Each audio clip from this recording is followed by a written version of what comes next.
그리스도의 보혈로 덮노라. 나사렛 예수 그리스도의 보혈로 덮노라. 나사렛 예수 그리스도의 보혈로 덮노라. 아멘. 예수님의 강력한 보혈이 전인격적으로 우리를 덮는 줄로 믿으시기 바랍니다. 오늘은 성령 안에 있는 자유입니다. 성령 안에 있는 자유.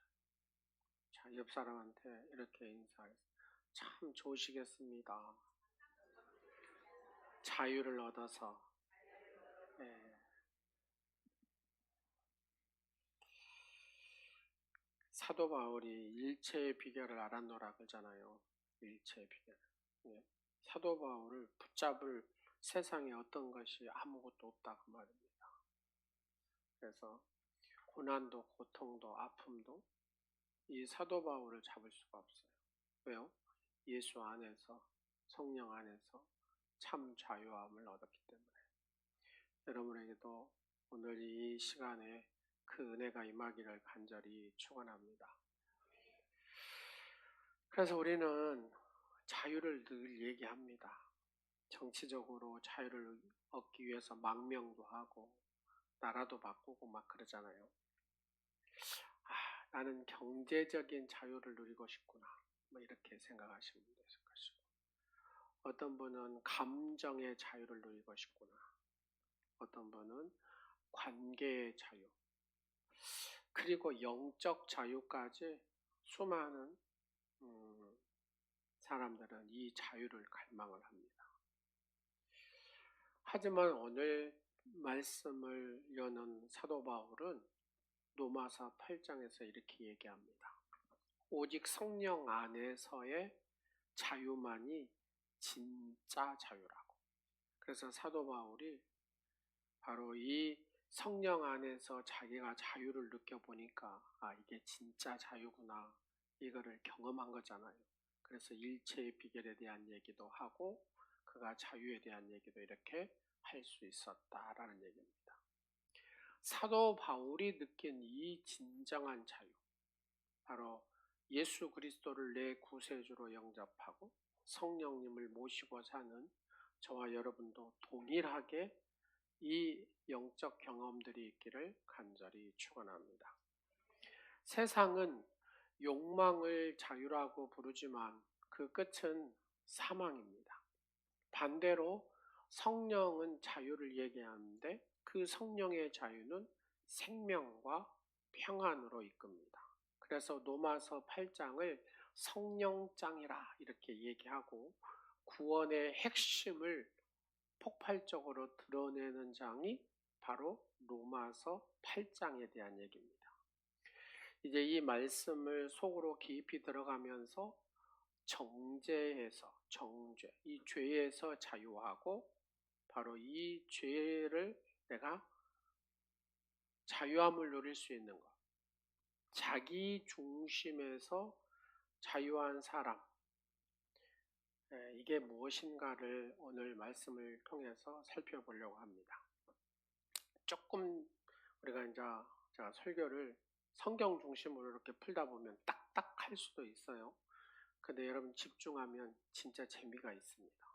그래서 오늘 본문 로마서 8장 1절에서 9절의 얘기를 쭉 가지고 순서대로 풀어낼 거예요. 그러면 여러분들이 그 순서대로 따라오시면 됩니다. 그러면 배경을 알아야 돼. 시대적 배경을 알아야 되겠죠.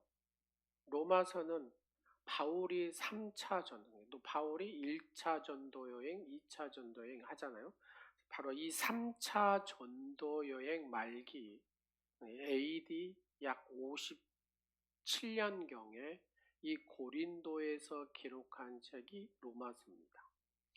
그래서 바울은 예루살렘이 하여튼 어렵고 힘들 때에 그때의 예루살렘 교인들에게 구제 헌금을 전달하기 전 아직 방문하지 못한 로마 교회에 이 복음의 핵심을 전하고자 했던 것이죠. 그런데 로마 교회는 특별한 특징이 있어요. 그게 뭐냐면 그 교회는 오순절 성령 강림이 강하게 역사했잖아요. 그 오순절 성령 강림에 경험한 사람들이 돌아가서 세운 곳이 바로 이 로마교회 신앙 공동체인데, 처음부터 성령의 강력한 불이 임했던 교회였다 그 말입니다.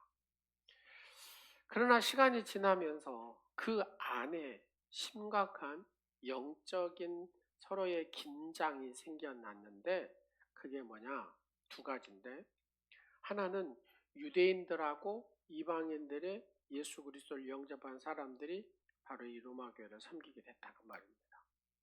자, 유대인들 신자들은 늘 그들이 유대 신자들은 하나님의 율법, 모세 오경 그러잖아요. 이 율법을 지켜야 의롭게 된다라고 쭉 배웠고 그렇게 믿어왔다 그 말입니다. 그들에게 이 율법은 절대적인 거잖아요. 절대적인 거. 지금도 유대인들은 이 율법이 절대적인 겁니다. 율법 준수가 곧 구원의 조건임을 그들은 믿고 살았다고 말입니다. 그래서 예수님을 믿은 후에도 이 사람들은 생각하기를 율법을 지켜야 된다. 그 부담을 놓지 않았다는 얘기입니다. 그들의 고민은 이것이었습니다. 정말 율법 없이도 구원이 가능한가? 자, 구원을 어떻게 받아요, 여러분? 시작. 누구를 믿음으로? 그렇죠. 예수님을 믿으면 내가 구원을 받는 거죠. 하나님의 자녀가 된다 그 말입니다. 할렐루야. 세례를 받아야 구원받습니까? 아니에요. 누구를 믿어야? 그렇죠. 예수님을 믿으면 중생, 바로 이 구원을 받습니다. 믿으신 분만 아멘? 그렇습니다. 바로 율법을 몰라도 내가 예수 그리스도를 믿으면 구원을 받는 것입니다.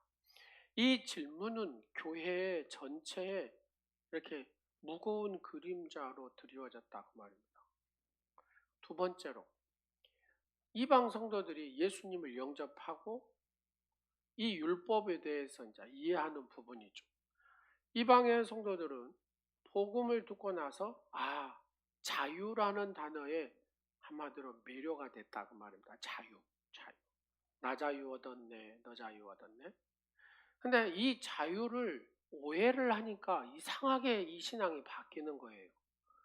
내가 은혜가 넘치니까, 영적으로 내가 충만하니까 죄를 지어도 육으로 사는 죄를 지어도 뭐 괜찮다 이런 생각을 갖게 됐다고 말입니다. 내가 율법에서 예수 믿으면 율법에서 해방되었으니까 그냥 내 마음대로 살아도 된다라는 오해. 여러분, 예수님을 믿으면 어떻게 살아야 됩니까? 예수님을 닮아가는 삶을 살아야 되잖아요. 그럼 예수님을 닮아가려면 뭘 봐야 닮아갈 수가 있어요? 그래서 말씀을 알아야 닮아가는 삶을 살 수가 있다 그 말입니다. 내가 예수님 믿고 구원을 받았어요. 그러면 아무렇게 살아도 되냐? 그게 아니다 그 말입니다. 어디 안에서 살아야 된다고요? 예수 안에서 자유함을 누려라 그 말입니다. 말씀 안에서 자유함을 누려라 그 말입니다. 그러니까 율법에서 해방이 되니까 내 마음대로 막 살아도 된다라는 생각을 이방인들이 갖게 됐어요. 그러면서 따라오는 것이 뭐냐면은 도덕적인 회의와 이게 자유가 예수 안에서 자유가 이 오해를 하니까 방종이 됐다고 말입니다. 그래서 이 방종이 교회 안으로 스며들기 시작했어요. 지금도 한국 교회도 이런 생각을 가지고 잘못된 교단들이 있잖아요. 그냥 영이 우위이니까, 여러분 앞전에 제가 설교했잖아요. 영과 몸은 하나다 했잖아요. 그러니까 영이 우위니까 육은 대충 살아도 된다 이런 개념, 이원론적인 사고를 가지고 사는 이 시대도 있었지만 지금 시대도 똑같이 이거를 적용해서 하는 사람들이 구원받다고 말해요. 자, 그래서 교회 안에 분열과 긴장이 이 로마 교회에 있었다 그런 얘기죠. 한쪽은 율법에 묶여 있었고 다른 한쪽은 자유를 오해해서 방종으로 흘렀다 그런 얘기입니다. 이 둘 사이가 긴장과 분열의 바로 점점 이렇게 깊어졌다는 얘기입니다. 여러분, 한국 교회도 보면 어째요? 자기가 아는 것이 이게 진리라고 생각하고 막 부딪히다 보니까 한국에 어째요? 각 교단 교파들이 이렇게 분열하게 된 이유가 그래서 그래요. 합동측이니 뭐 통합측이니 그 다음에 성결고 뭐 순복음 감리교 이런 게 다 뭐냐면은 신학 노선에 따라서 이렇게 나뉘어진 거거든요. 근데 실질적으로 딱 보면은 누구 안에서 하나예요? 그래서 예수님 안에서 하나다 그 말입니다. 이거 나누고 말 것도 없어요. 그건 인간의 생각으로 인간들이 자기들이 노선에 나는 이 꽃이 좋으니까 이게 진리야. 이렇게 쉽게 얘기해서 이 분야는 이게 내 진리니까 이쪽으로 갈 거야. 이런 얘기다 그 말입니다. 진짜는 누군데요? 예수님이에요. 예수. 어떻게 보면 인간의 욕심이죠. 욕심. 자기들에 대한 유익을 따라서 갔다 그런 얘기입니다. 그러니까 바울이 로마 전체를 통해서 이들에게 분명히 선언한 게 있는데 그게 뭐냐면 율법의 행위로는 아무도 의롭지 못하다 그 말입니다. 어디 안에서? 오직 성령으로만. 오직 성령으로만. 예수 그리스도의 영이신 성령으로만 참된 자유와 의로움이 온다라고 사도 바울이 명확하게 우리에게 얘기해 주고 있습니다. 로마는 세계적으로 보면 정치나 경제나 문화의 중심지잖아요. 화려하고 강하고 대단하게 보였던 것이 로마라는 나라입니다. 하지만 그 속으로 들어가면 영적으로 보면 영적으로는 어째요? 황무하죠. 이런 얘기입니다. 내가 세상적으로는 이렇게 화려한데 이 화려한 사람들 속에 딱 들어가니까 예수가 없으니까 어째요? 공허하고 불안하고 두려움이 여기에 딱 차있는 분들이 많아요, 적어요? 많아요. 쾌락과 향락이 지배하는 도시가 로마. 자아와 야망이 최고의 가치를 두고 있는 곳이 로마. 그러다 보니까 도덕적인 타락과 영적으로는 죄를 지면서도 이게 죄로 느끼지를 않아요. 왜요? 무감각 상태가 되니까. 겉으로는 웅장해 보였지만 내면은 다 죄의 사슬에 이렇게 다 묶여가지고 옴짝달싹 못하는 상황에 처해 있는 곳이 바로 로마라는 곳입니다. 그래서 바울은 바로 그 중심에서 이렇게 외칩니다. 율법은 인간을 정죄하지만 성령님은 인간을 새롭게 한다라는 겁니다. 자, 옆 사람 한번 봐보실래요? 조금 새로워진 것 같아요. 어째요? 예수님 믿고 새로워지셨습니까? 그쵸, 아멘. 시원찮아. 예수님 믿고 새로워지셨습니까? 이게 정상이에요. 근데 온전해지셨습니까? 하면은 아니에요. 우리는 계속해서 성화되어 가는 겁니다. 주님 뭐 하실 때까지? 재림하실 때까지. 우리가 주님 재림하실 때 온전하게 변화된 줄로 믿으시기 바랍니다. 지금은 내 몸은 내 안에 계신 성령님은 퍼펙트하죠. 완전하신 성령님이세요. 그런데 내 이 생각이나 내 몸은 아직은 어째요? 완전히 안 해요? 안 해요. 어떤 분은 10%, 어떤 분은 20%, 어떤 분은 30%, 조금씩 이 성화를 이루어 간다고 말입니다. 그리고 온전해져 가는 것이죠. 자, 율법은 죄를 드러내지만 성령님은 오셔서 뭘 주시냐면은 생명을 주신다 그 말입니다. 그래서 우리는 예수 그리스도의 영, 생명이 우리 안에 들어와서 계신 줄로 믿으시기 바랍니다. 그렇습니다. 생명이 있어요, 생명. 그래서 예수 믿냐, 여러분 교회를 다니냐 안 다니냐 이게 핵심이 아니라 예수를 믿냐 안 믿냐가 핵심이에요. 예수를 믿으면 여기가 뭐가 들어오고 생명이 들어오고 예수의 생명이 들어오고 예수를 안 믿으면 교회는 다니기는 해도 뭐가 없어요? 생명이 없어요. 예수가 없어요. 그런 얘기입니다. 이해하신 분 아멘?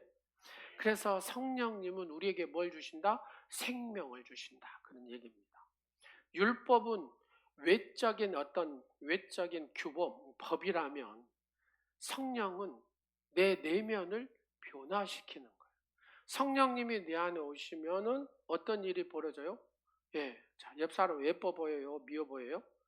예, 예뻐. 이게 이제 성령의 생명께서 나를 변화시킨 거예요. 예. 이 사람에 대해서 공감이 돼야 안 돼요? 이제 공감하기 시작하면 이제 성령님이 내 안에 역사를 하는 거다 그 말입니다. 할렐루야. 그래서 내면을 변화시키는 이게 성령님이다 그 말입니다. 바울이 꿈꾼 바로 이 로마 교회는 어떤 법으로 까게서가 아니라 성령의 능력 안에서 정말로 서로 사랑하고 섬기는 하나 되는 교회가 성령이 역사하는 교회다. 이걸 꿈꿨다 그 말입니다. 그럼 이 시대에도 마찬가지지 않겠어요? 이 시대의 교회도 성령의 능력 안에서 뭐가 되는? 하나 되는 교회가 돼야 된다 그 말입니다. 할렐루야. 우리 강주 온누리 교회도 성령의 능력 안에서 하나 되는, 그래서 주께서 사랑하는 자에게 능력을 베푸시고 권능을 베푸신다고 말씀하고 계시는 이유가 여기에 있습니다. 주께서 사랑하는 자에게 응답하신다고 말씀하십니다. 주께서 사랑하는 자에게 건지신다고 말씀하십니다. 사랑하는 여러분, 성령의 능력 안에서 우리가 살아야 될 이유가 바로 여기에 있는 것입니다. 그래서 성령님을 내주하시고 성령의 능력이 나를 뭐 하시도록 이끌어 가실 수, 성령의 능력이 내게 임해서 성령의 능력, 바로 은사들이 우리의 삶에 나타나도록 그렇게 우리가 기도하고 구하고 살아야 될 줄로 믿습니다. 내 힘으로 사는 것이 아니라 성령님께서 어째요? 나를 이끄시도록 해야 된다 그 말입니다. 그러려면 누구하고 친해야 되겠어요? 그렇죠. 성령님하고 친해야 됩니다. 그래서 아침에 잠자고 딱 일어나면 시작, 성령님 사랑합니다, 이렇게 하는 겁니다. 다 같이 한번 해볼까요? 성령님 사랑합니다. 성령님 사랑합니다. 오늘 하루도 성령님께 맡깁니다. 성령의 지혜와 능력으로 오늘 하루도 살아가게 하옵소서. 자, 옆 사람한테 이렇게 하면 쉽죠? 네, 쉬워요. 성령이 이끄는 삶을 사는 사람은 쉬워요. 그래서 뭐라고 표현하냐? 1절과 2절에 넘어가면서 죄와 사망의 법에서 생명의 성령의 법으로 이렇게 얘기합니다. 바울이 로마서 8장에 이렇게, 그러므로 이제 그리스도 안에 있는 자에게는 결코 뭐가 없다? 정죄함이 없나니. 이것이 바로 복음의 절정입니다. 결코 정죄함이 없다는 말. 이 정죄함이 없다는 말은 단순한 용서 그런 개념이 아니라 하나님이 공식적으로 너는 무죄다 이렇게 선언한 거다 그 말입니다. 무죄. 죄가 있었는데 하나님이 공식적으로 어쨌다고요? 무죄예요, 무죄. 옆 사람 봐보세요. 무죄인가 안 무죄인가? 무죄다 그 말이에요. 무죄. 할렐루야. 누구 덕분으로? 그렇죠. 예수님의 덕분으로 우리는 무죄가 된 줄로 믿으시기 바랍니다. 그래서 구원은 어떤 감정의 문제가 아니라 하나님께서 법정 용어로 법정에서 내려진 무죄다 공식 선언이 정죄함이 없다는 얘기입니다. 그래서 로마서 7장에 이렇게 보면은 사도 바울이 막 절규가 나오거든요. 절규. 오라 나는 공고한 사람이라 막 이렇게 얘기하잖아요. 이 사망의 몸에서 누가 나를 건져랴 막 절규를 하는데 이게 7장에서 8장으로 확 벗기면서 뭐라 그래요? 예, 정죄함이 없다. 무죄다. 이 죄책감이 사라졌다는 뜻입니다. 죄의 권세에서 죄가 나를 딱 누르고 있었는데 이 죄의 권세에서 내가 어떻게 됐다? 해방되었다. 그래서 나는 새로운 피조물, 새로운 존재가 되었다라고 선언한 것이 정죄함이 없다 이 말입니다. 할렐루야. 그래서 이 죄의 사망의 법, 생명의 성령의 법을 이 바울은 두 가지 법에 대해서 얘기하는데, 죄와 사망의 법이라는 게 뭐냐면 최초의 아담 이후에 모든 인류 안에서 작동하는 것이 뭐냐면 죄의 원리다 그 말입니다. 아이고 예쁜가 막 애들 예뻐하잖아요. 그죠? 김 장로님 지금 얼마나 이쁘겠어요? 손주가 나와가지고 근데 막 예뻐하는데 얘가 뭘 가르치도 안 했는데 욕심을 부렸었고 막 그래요. 그래 안 그래요? 이게 죄의 원리가 작동하는 거다 그 말입니다. 죄는 인간을 끌고 가는 거예요. 죄는 어디로요? 사망으로 몰아간다. 이 죄라는 놈은 여하튼 끌고 가서 사망으로 몰아가는 게 죄다. 이게 죄와 사망의 법인데 근데 예수님께서 십자가와 부활을 통해서 주신 것이 뭐냐면은 생명과 성령의 법이다 그 말입니다. 할렐루야. 죄보다도 더 훨씬 강한 힘이 생명과 성령의 법이다 그 말입니다. 여러분의 작동하는 것이 지금 뭐예요? 생명과 성령의 법. 자, 이 원리를 쉽게 얘기하면 이런 얘기입니다. 여러분, 이 물을 이렇게 보면은 중력이 없으면 이렇게 떠다닐 거 아니에요. 그렇잖아요. 근데 중력이 있으니까 툭 이렇게 떨어지잖아요. 여러분, 비행기를 타보셨죠? 비행기가 이렇게 툭 뜨면은 비행기가 어떻게 해야 돼요? 떨어져야 돼. 근데 비행기는 떨어져요, 안 떨어져요? 예, 왜요? 중력보다 더 강한 출력이 있어가지고 이렇게 오른단 말입니다. 똑같은 원리다. 성령과 동일하다고 생각하시면 돼요. 성령의 힘은 죄의 어떤 중력보다 더 완전하고 이기는 힘, 큰 힘이 성령의 힘이기 때문에 죄를 이길 수 있다 그 말입니다. 그래서 예수 믿는 사람들이 성령 충만하면 뭘 이긴다고요? 죄를 이길 수 있는 거예요. 죄 짓는 것을 이겨낸다 그 말입니다. 요한복음 8장에 보면은 현장에 붙잡힌 여인이 있어요. 가늠한 여인을 어떻게 합니까? 법에 따르면 돌로 쳐서 죽이는 거잖아요. 율법은 그녀를 죽이는 건데 그러나 예수님은 이렇게 말씀합니다. 나도 너를 뭐하지 않겠다? 정죄하지 아니하노니 가서 다시는 뭘 범하지 말아라? 죄를 범하지 말아라. 그러니까 이 여인이 성령 충만해 가니까 죄를 범해요 안 범해요? 안 범하잖아요. 그녀는 단지 어떤 처벌을 면한 것이 아니라 죄의 권세에서 해방된 바로 새 생명으로 초대됐다. 그런 얘기입니다. 이 얘기가. 그래서 성령의 능력으로 사는 자유. 생명의 성령의 법은 단순한 어떤 교리의 문구가 아니다. 그 말입니다.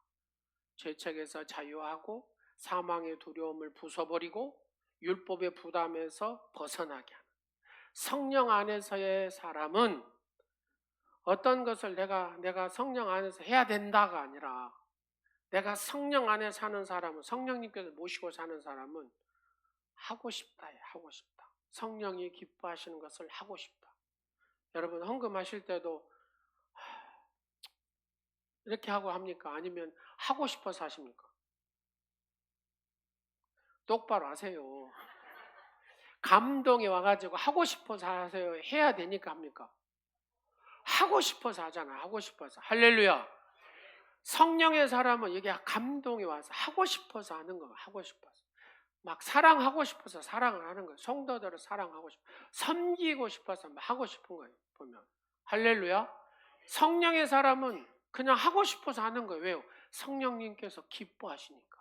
성령님께서 좋아하시니까. 그냥 하고 싶은 그 기쁨을 하는 거예요.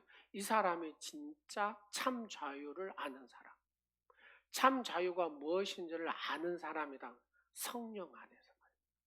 세 번째로 그래서 율법이 할 수 없는 일을 누가 하신다? 성령님이 하신다는 겁니다. 자, 바울이 말합니다.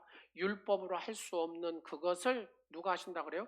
하나님이, 성령님이 하신다는 이 한 문장에 복음의 핵심이 다 있어요.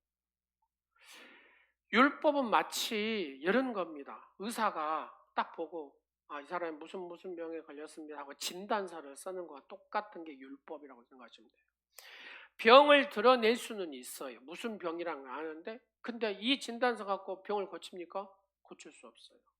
율법은 기준을 보여주고 죄를 드러내지만 구원할 능력은 없다 그 말입니다. 문제는 율법이 아니라 육신, 바로 인간이. 그래서 하나님께서 하신 방법이 뭐냐? 3절에 이렇게 얘기해요. 자기 아들의 죄 있는 육신의 모양으로 보내가지고 그 독생자 예수를 보내서 누구를 위해서? 육신의 죄를 정하셨다. 육신의 죄를 없애버렸다 그 말입니다. 예수님은 죄 없는 분이셨지만 죄인의 몸으로 오셔가지고 죄를 짊어지고 죄의 세력을 심판하셨다고 말해요. 누가요? 예수님이. 그래서 우리가 예수님으로 인해서 자유함을 얻었다고 말입니다. 율법이 할 수 없는 의로운 삶이 성령 안에서 가능해졌다고 말입니다. 할렐루야. 성경에 민수기 21장에 보면 광야의 노뱀 사건이 있어요. 이스라엘 백성들이 막 불평을 하니까 불뱀이 나타나가지고 막 물어요.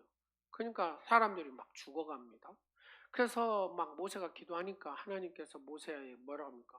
노뱀을 만들어 긴 장대에 매달아라. 그리고 하시는 말씀이 뭐라 그래요? 바라보는 자마다 살리라. 바라보는 자마다 살리라. 이렇게 얘기합니다. 율법은 죽음밖에 줄 수 없지만 하나님은 대속의 길을 여셨는데 그게 뭐냐? 예수 그리스도의 십자가다 그 말입니다. 바로 예수 그리스도의 십자가를 예표하는 것이 구약의 뭐냐?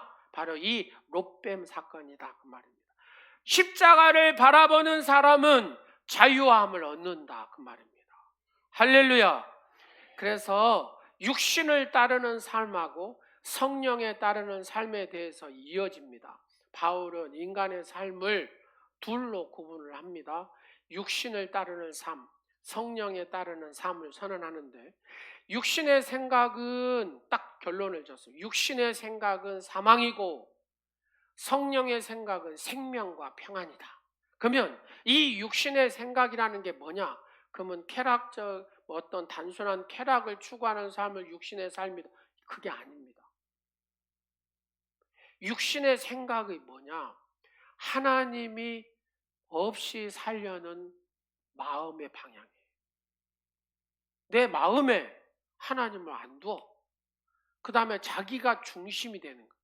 자, 우리는 예수 그리스도를 믿었기 때문에 내 삶의 중심이 누구예요?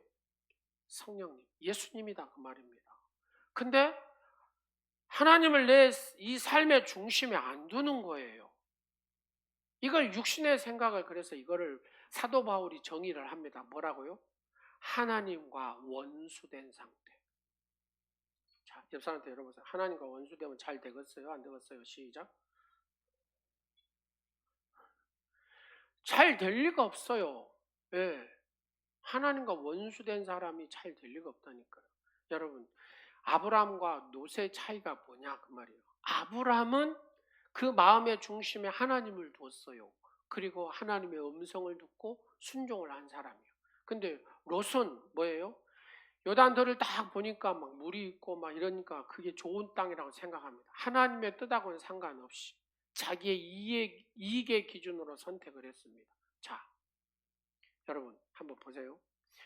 여기가 적과 꿀이 흐르는 땅이에요. 그래서 여기 있으니까 막 모든 것이 다 풍성해요. 그래갖고 지금 잘 살아요. 근데 도둑놈이 와가지고 싹 뺏어가버려요. 여러분 풍성한데 도둑놈이 와가지고 다 뺏어가 본다니까요. 이게 소돔과 고모라 땅에서 롯이 선택한 땅.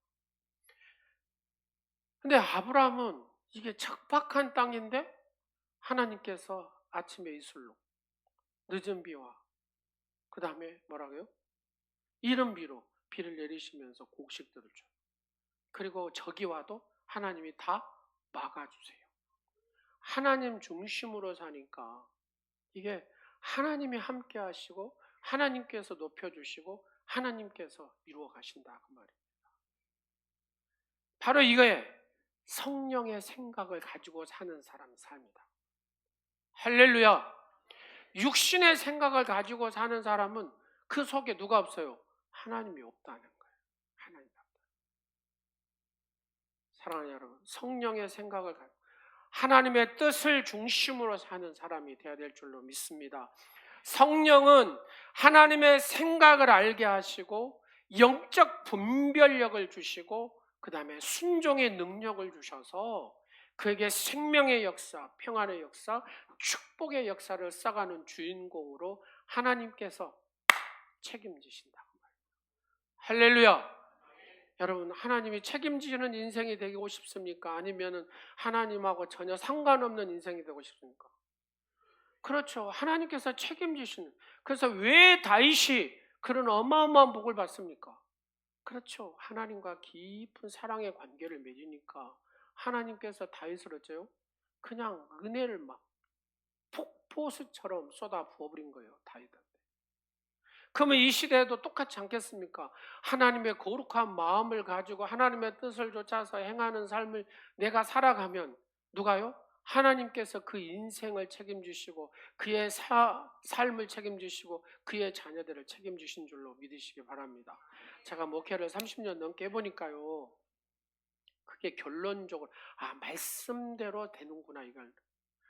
하나님의 거룩한 뜻대로 살려고 발부둥 치는 사람들을 보면서 하나님께서 저 가정은 복을 주시겠구나.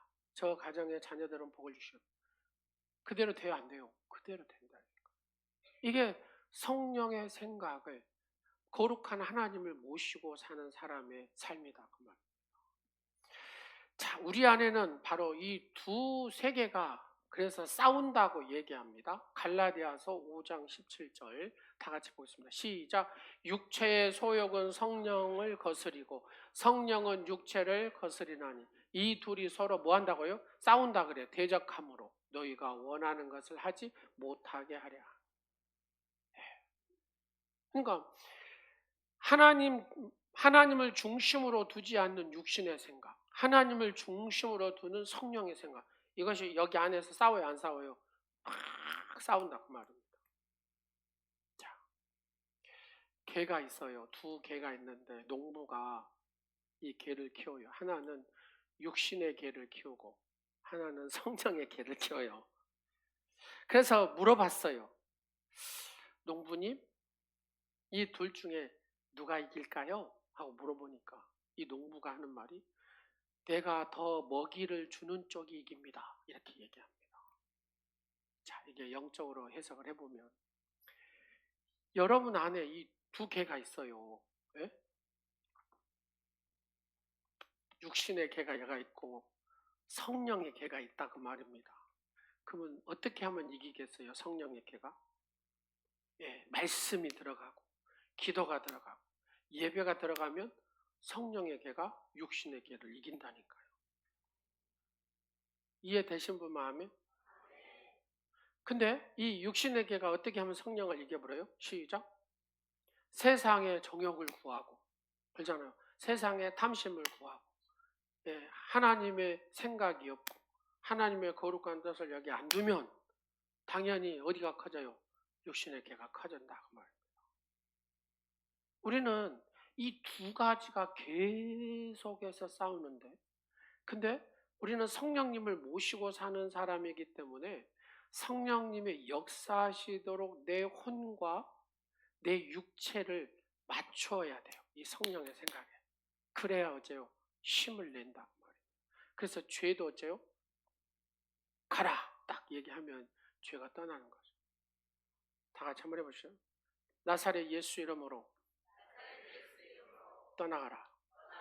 떠나가라. 떠나가라. 이걸 늘 해야 돼요. 그리고 성령님과 늘 친해야 돼요. 자, 옆 사람 한번 봐보세요.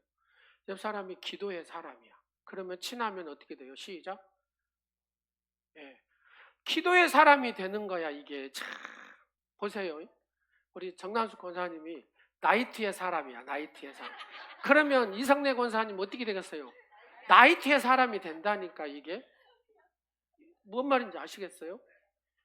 우리가 영으로 살면 영의 사람이 된다니까요. 근데 육으로 살면 육의 사람이 되는 거예요. 성령의 사람이 되면 누가 책임지십니까? 그렇죠. 성령님이 책임지신다. 결정적으로 마지막 9절 하고 마무리하겠습니다. 9절 시작. 만일 너희 속에 하나님이 영이 거하시면 너희가 육신에 있지 아니하고 영에 있나니. 자, 성령이 내주하는 단순히 어떤 감정의 뜨거움을 얘기하는 게 아닙니다. 그냥 삶의 주관자가 누가 됐다? 그렇죠. 성령님.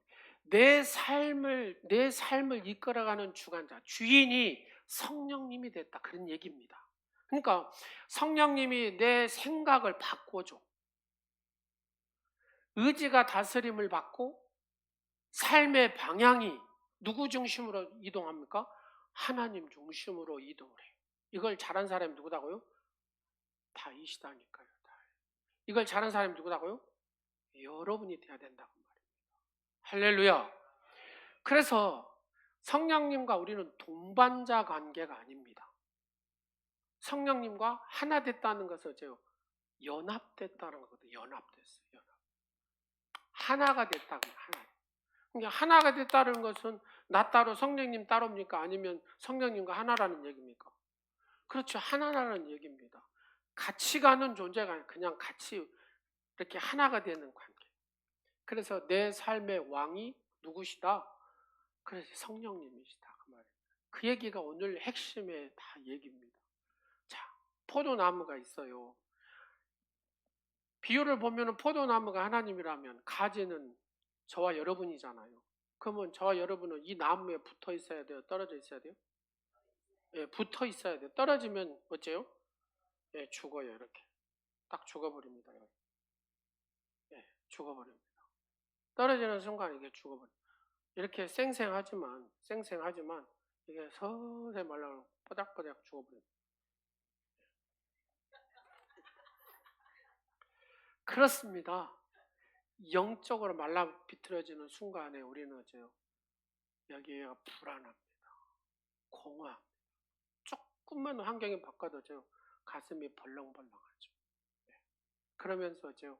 두려워서 어디로 들어가요?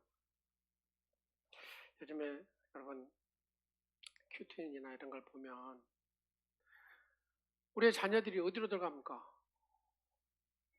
자기 방으로 들어가 버립니다. 그리고 부모하고 담 쌓고 살아. 엄마가 해주는 거 음식도 안 먹어. 시켜 먹어. 왜요? 영혼에 지금 문제가 생겨버렸다. 그런 아이들이 수십만 명이에요. 수십만. 이렇게 같이 예배 드리고 함께 할 수 있는 게 큰 복인 줄로 믿으시기 바랍니다. 말씀을 마치도록 하겠습니다. 성령의 사람은 그 삶의 중심이 나가 아니라 하나님의 중심으로 살아가는 사람이고, 성령에 내주하는 사람은 그래서 성령님이 내 인생의 주인이 된다 그 말입니다. 오늘 이 말씀처럼 여러분, 그래서 성령의 사람은 해야 되는 게 뭐냐면은 생명과 평안이잖아요. 그래서 예수 그리스도를 믿음으로 내가 생명을 얻었고, 예수 그리스도를 통해서 내가 진정으로 평안을 얻었다면 이 생명을 줘야 되지 않겠어요? 이 생명이 없는 사람에게, 이 평안이 없는 사람에게 줘야 되지 않겠어요? 그게 뭐냐? 이 주는 시간이 우리가 1년에 2번씩 하는 영혼사랑 프로포즈 데이다. 그래서 여러분이 이 초대권을 다 가지고 좀 기도하고 계시잖아요. 정중하게 초대해가지고 회복될 영혼을 위해서도 하고 또 생명이 없는 사람에게도 전하고. 왜요? 왜 이 전도의 미련한 방법을 통해서 하나님은 하실까요? 그냥 한 방에 해결할 수도 있잖아요. 그냥 이번에 교회 안 나오면 내 그냥 생명을 거두겠다 하면 다 나오지 않겠어요? 그렇게 하실 수 있어 하나님은. 근데 안 하셔. 이 전도의 미련한 방법을 통해서 너희가 받은 생명, 너희가 받은 평안을 흘려보내라는 겁니다. 그 통로의 사명을 감당해라. 그래야 내게 뭐가 있어요? 생명의 면류관, 의의 면류관, 영광의 면류관이 있다고 말입니다. 할렐루야. 목사도 마찬가지고 여러분도 마찬가지고. 성령의 사람으로 생명과 이 평안, 내가 받은 생명과 평안을 흘려보내는 우리 오늘의 모든 지체와 오늘 예배하는 성도 여러분들이 되시기를 간절히 축원합니다. 우리 다 일어나셔서 성령이여 임하소서 우리 이 찬양하시겠습니다.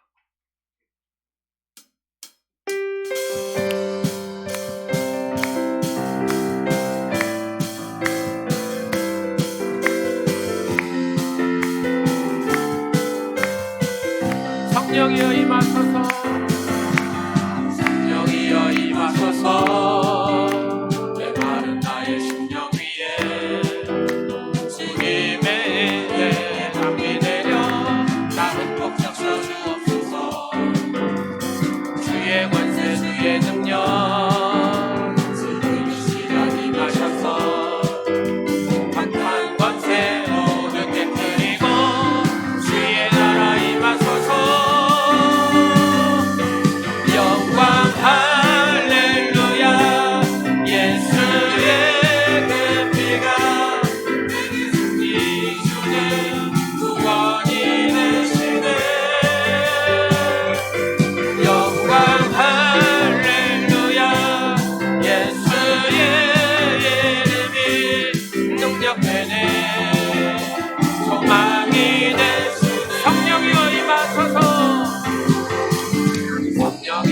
임하소서.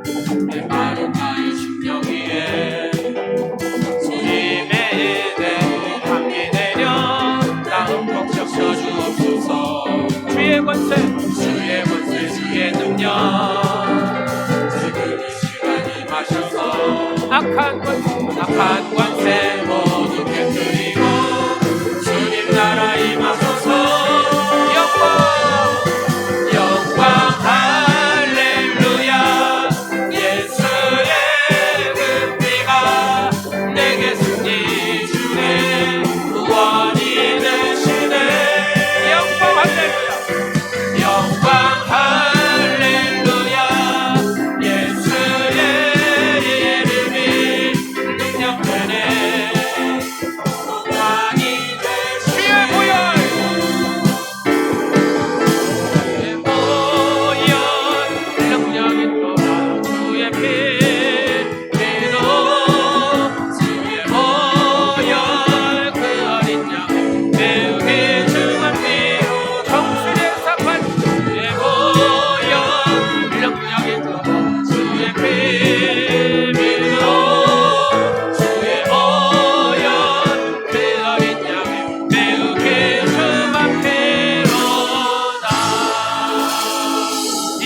기도하기 원합니다. 성령 하나님 내게 충만히 임하셔서 성령의 사람으로 살아가는 저들 될 수 있도록 능력과 지혜를 더하여 주시라고 다같이 우리 주님 한번 부르고 동서로 기도합니다. 주여 전지하신 아버지, 성령님의 이 시간에 임하여 주시옵소서. 성령의 사람으로 성령의 생각을 하고 늘 성령의 중심으로 사는 삶이 되게 하여 주옵소서. 그리하여 다윗과 같이 하나님의 축복을 이루며 요셉과 같이 하나님의 영광의 축복을 누리는 자가 되게 하여 주옵소서. 우리가 받은 생명과 이 평안을 아버지 흘려보내는 통로의 사명을 잘 감당할 수 있도록 주여 역사하여 주시옵소서.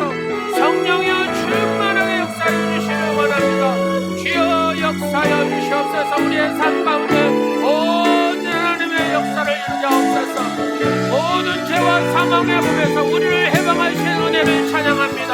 율법으로 도저히 이룰 수 없는 구원을 주시는 사랑에 감격합니다. 우리 안에 거하시는 성령께서 죄의 욕망을 이기게 하심을 감사합니다. 세상의 소리에 흔들리지 않고 하나님의 뜻을 아버지 하나님 알게 하여 주옵소서. 육신의 생각을 버리게 하시고 하나님을 중심이 되는 정령과 생명과 평안을 늘 선택하게 하시고 말씀과 기도로 성령의 생명력을 공급하여 주셔서 늘 교회가 성령의 능력 안에서 새로워지고 각 성도가 정죄가 아닌 자유함을 누리는 자가 되게 하시고 성령의 인도하시되 전적으로 순종함으로 하나님의 축복의 역사, 은혜의 역사, 하나님의 복의 역사를 향하는 주인공들이 되게 하옵소서. 우리 각자에게 주어진 이 생명과 평안의 사명들을 아버지 하나님 잘 감당할 수 있도록 은혜를 베풀어 주시옵소서. 존귀하신 아버지 하나님을 찬양합니다. 영광 받으시옵소서. 성령의 생각이 지배하는 삶이 되게 하옵소서. 영적인 하나님의 사람이 되게 하시고 하나님의 중심의 주인공들이 다 되게 하여 주옵소서. 성령이여 임하시옵소서. 성령이여 기름 부으시옵소서. 성령님이 다스려 주시고 성령님께서 역사하시는 가정과 삶이 되게 하여 주옵소서. 자녀들의 삶이 되게 하옵소서. 세인을 행하실 하나님을 기대하며 나가는 아버지 오늘의 모든 지체와 오늘 예배하는 사랑하는 성도들이 다 되게 하여 주옵소서. 예수 이름으로 예수 성령 하나님 영광 받으시옵소서. 예수 이름으로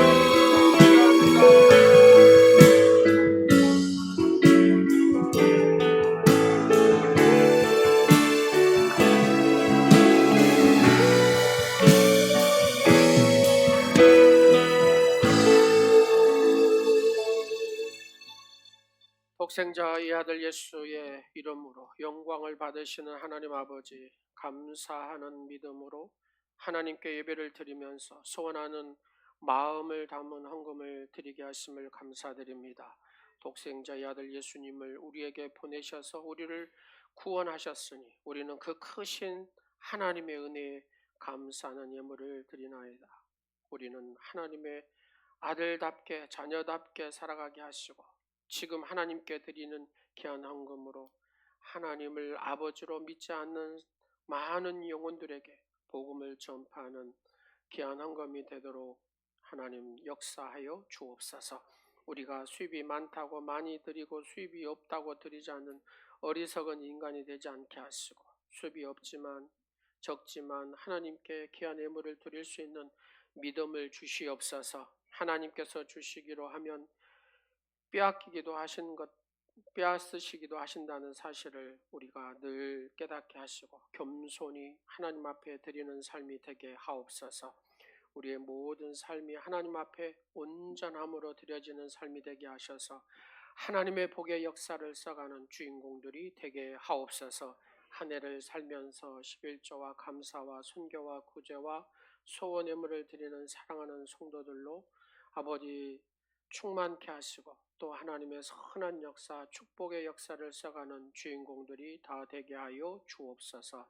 예수 그리스도의 이름으로 축복하오며, 지금은 우리를 위해 십자가에 달려 그 큰 고통을 기꺼이 감당하신 주 예수 그리스도의 은혜와 날마다 새롭게 용서하시는 하나님의 사랑하신 그 아버지의 거룩하신 사랑과 보혜사 성령님의 감화 감동 교통케 하시는 은총의 역사가 사랑하는 모든 성도들이 성령의 생각을 가지고 살기로 다짐하며 나아가는 사랑하는 성도들 머리 위에와 가정과 모든 삶 가운데 이제부터 영원하신 하나님이 함께 하시기를 간절히 축원하옵나이다.